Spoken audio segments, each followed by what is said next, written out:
had to be postponed, this time due to a project in the Pacific.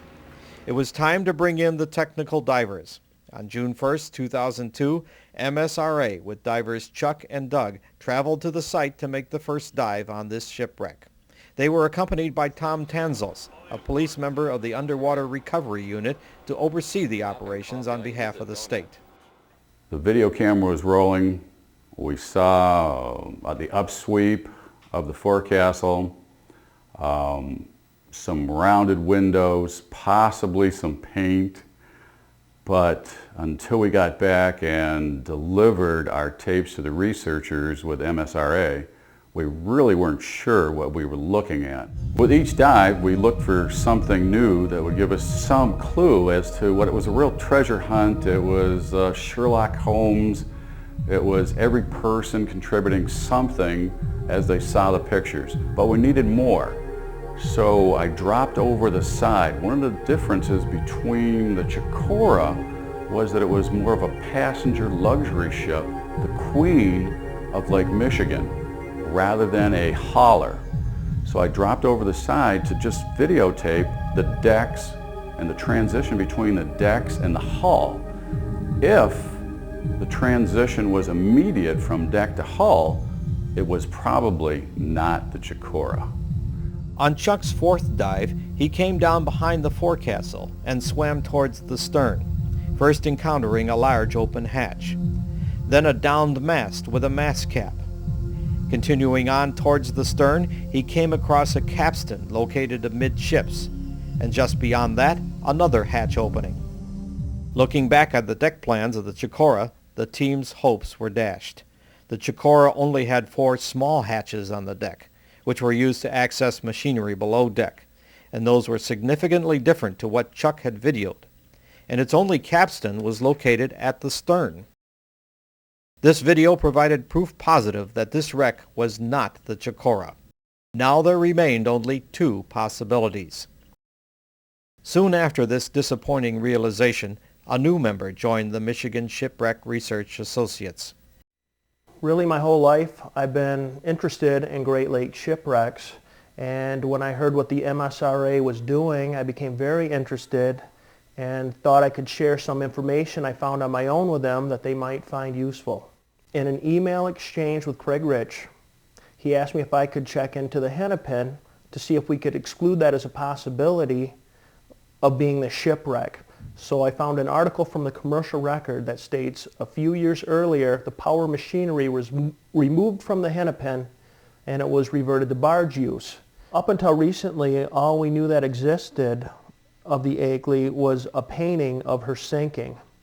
While looking through the archives of a local historical society, I happened to be digging through their shipbuilding files and I came across a construction photo of the Akeley, and I knew it was rare because I haven't seen anything else out there like it.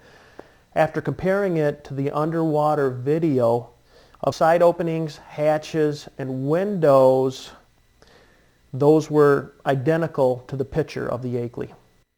In July 2002, over 1 year from the discovery of the wreck, MSRA made a new announcement.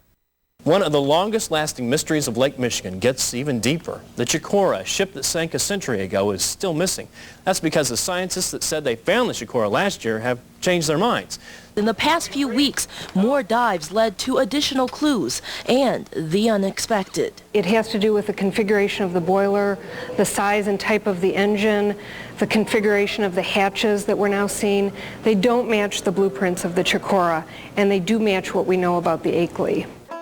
The C Akeley was built at Mechanics Dry Dock by Thomas W. Kirby and Healy C. Akeley in the once busy commercial port of Grand Haven, Michigan.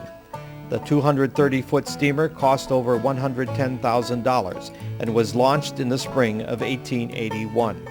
She was put under the command of Captain Edward Stretch.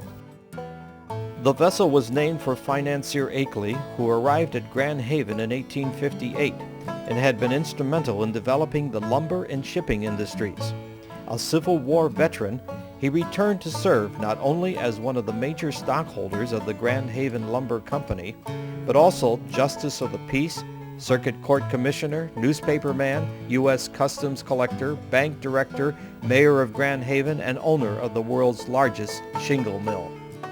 Captain Thomas W. Kirby was a prominent citizen in his own right, having been responsible for the construction of more than a dozen important vessels plying the Great Lakes. His mechanics dry dock and shipyard was built in 1867 on the north bank of Harbor Island in the Grand River. The Akeley proved a stout and seaworthy vessel, and for 3 seasons turned a profit for her owners. In November 1883, the Akeley, captained by seasoned veteran Edward Stretch, was in Chicago to take on a load of 54,000 bushels of corn destined for Buffalo, New York. She departed on Sunday, November 11th, as the gales of November began to blow on the lake. Captain Stretch could never have predicted the convoluted tragedy that was to befall her, as well as 2 other ships that he was to encounter in the next few days. As the Akeley headed east, the tug Protection, with the schooner Arab in tow, headed west. The Arab had been grounded at St. Joseph a week earlier, and the crew had to be rescued by a breached buoy by the St. Joseph lifesavers. The Protection was towing her back to Chicago for repairs. Unfortunately, the damage was worse than they thought, and the Arab began to take on water mid-lake. The Protection's captain was forced to cut loose from the Arab, but not before taking 9 of the 10-man crew of the Arab on board his tug. Sadly, the engineer died manning the pumps when equipment toppled on him. The Arab was left to founder and soon sank off Racine. The Protection did not fare well herself when the severed tow line became entangled in her propeller. Heading northeast, just abeam of Milwaukee, the Akeley's captain encountered the Protection in distress and came to its assistance. The Akeley took the tug under tow and headed north into the gathering storm. Soon afterwards, the strain on the Akeley's rudder was too much, and the wheelsman lost control of the vessel. The Akeley's Captain Stretch was now forced to cut the Protection loose, which was left to drift once again, this time with its own crew and that of the Arab. Many hours later, the Protection grounded offshore just south of Saugatuck. The St. Joseph Life-Saving Station once again came to the rescue and encountered the same people as they had rescued 2 weeks prior off the Arab. They again used a Lyle gun, and all the men made it safely ashore in the breeches buoy. The helpless H.C. Akeley was now on her own to attempt to ride out the storm. Subsequent dives made by Chuck and Doug throughout the summer of 2002 brought up continued images of a wreck that matched the description of the Akeley. On October 12, 2002, patience and the persistence of Jan Miller's coordination efforts paid off. The wind, waves, and schedule cooperated, and a team from NOAA, the Michigan State Police, the University of Michigan, and representatives of MSRA, using the NOAA research vessel Laurentian, traveled to the site to acquire remote video documentation of the wreck, which had been found 18 months prior. Loading in the Laurentian's home port of Muskegon, the ship set out at 10 p.m. in calming seas and arrived on site at 2:30 in the morning and began videotaping the wreck. Because it's perpetually dark at 300 feet, the time of night would make no difference to the operations. When we arrived on site, Guy Meadows from the University of Michigan dropped the M-Rover over the side, and our goal was to videotape as much of the wreck as we could. We ended up finding the anchor chain, following that directly to the bow of the ship. We did a surveillance of the bow area, including the starboard side, and then we went all the way down the port side of the ship, all the way to the stern, where we were able to capture images of the rudder, the rounded stern area, the fantail. We then climbed back up over the deck of the ship and videotaped some of the boilers and some of the other items that were lying about on the deck.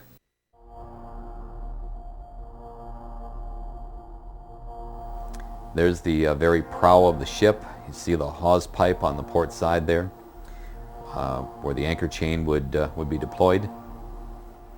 And now we've moved around to the starboard side of the ship. We're taking a look at, again, the metal plate which surrounds the hawse pipe, giving it some strength so that the anchor chain can be fed out through there on the starboard side of the ship. Again, the prow of the vessel is now off to the right.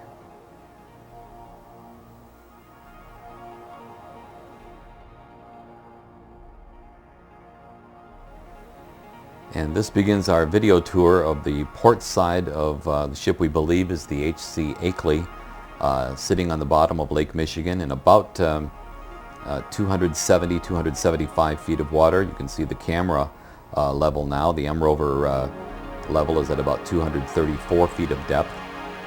We're heading in a northeasterly direction, and we're going to be taking a tour of the vessel. This is the port bow. We're looking slightly back toward the stern. You can see the window that would look into the area of the forecastle. A lot of debris in there, but not much that's identifiable.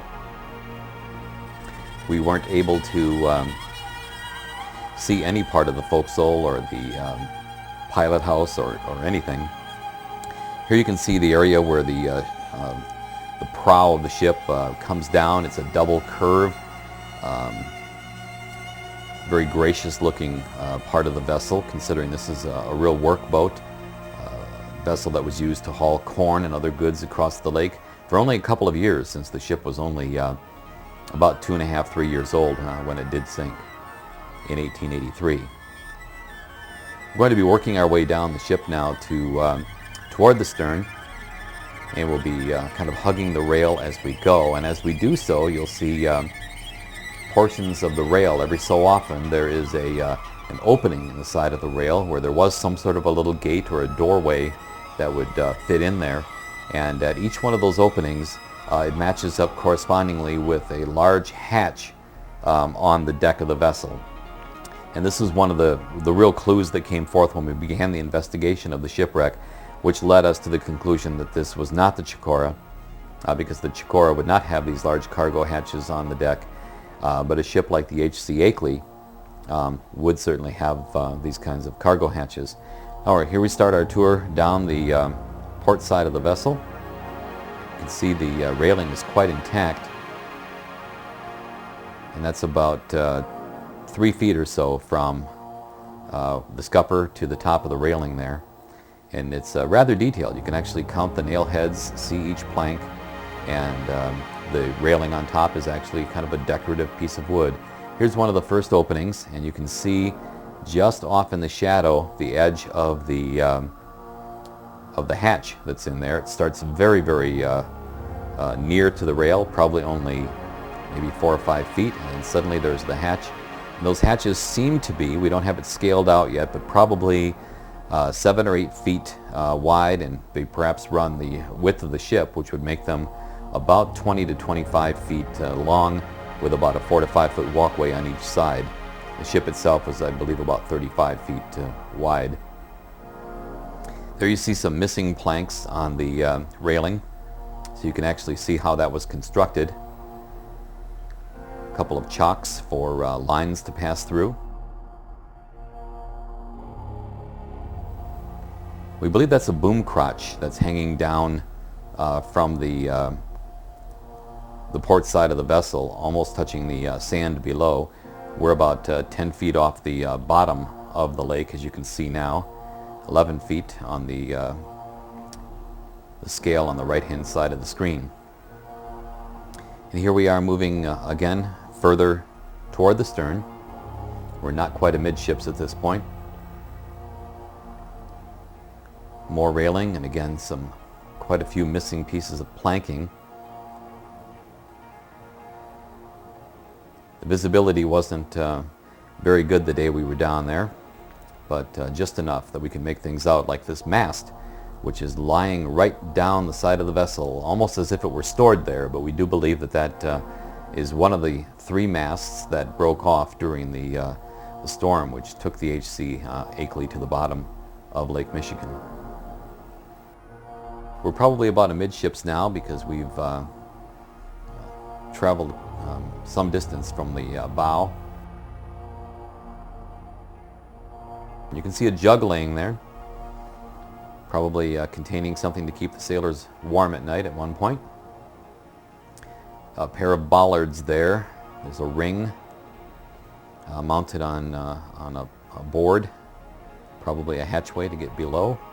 There's the bollards, and of course the metal pass through there, a chock of some kind that the line would an anchor line perhaps or a dock line would go through that and wrap around the bollard and then be cleated down somewhere on the deck.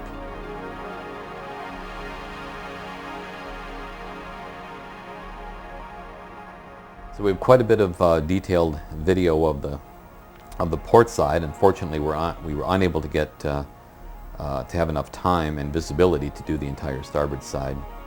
We're getting closer to the stern of the vessel now.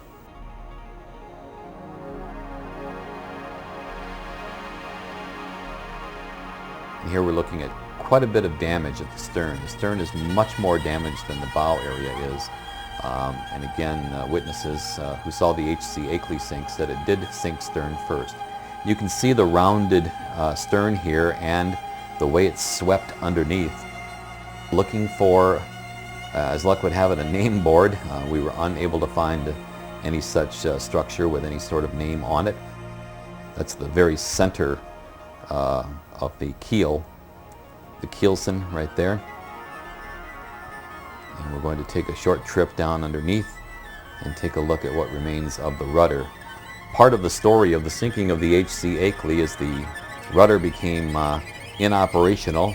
No one's quite sure whether the cable snapped that controlled the rudder or whether the rudder itself broke. And this is somewhat inconclusive since it is buried in the clay. We were only able to see these shadowy glimpses of the rudder.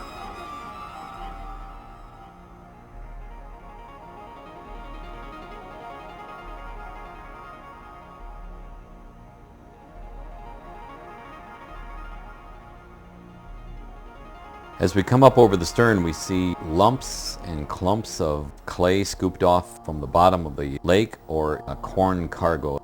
One of the things we do want to do is collect a core sample